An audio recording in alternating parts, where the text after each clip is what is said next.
खासदार संजय काका पाटील यांना शिवसेना उद्धव बाळासाहेब ठाकरे गटाचे तालुका प्रमुख शेखरभाऊ निचळ यांचे खुले आवाहन।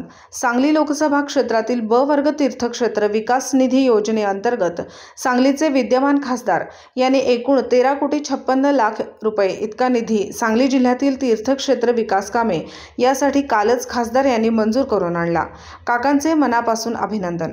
खरसुंडी तीर्थक्षेत्र येथे कालच खासदार आले होते। काकांचे ठराविकच कार्यकर्ते सोशल मीडियावर फोटोशूट करून आपल्या खासदारांची जाहिरात करत असतात। सेल्फी घेऊन सोशल मीडियावर व्हायरल केला जातो। परंतु खरसुंडी तीर्थक्षेत्राविषयी व परिसरातील समस्या विषयावर कुठेही खासदारांना सांगून समस्यांवर तोडगा काढला जात नाही। फक्त काका येतात, श्री सिद्धनाथाचे दर्शन घेऊन भले मोठे साकडे घालून जातात। परंतु खरसुंडी तीर्थक्षेत्राच्या विकासासाठी 10 वर्षात खासदार यांनी ब वर्गासाठी काय प्रयत्न केले आणि खरसुंडी तीर्थक्षेत्राच्या विकासासाठी 10 वर्षात किती निधी आणला?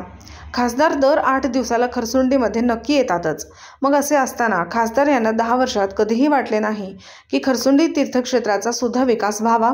आणि जर त्यांना वाटत असेल तर त्यांनी 10 वर्षात किती निधी दिला हे सुद्धा तितकेच महत्त्वाचे आहे। याचे उत्तर खासदार यांनी द्यावे हीच नम्र विनंती।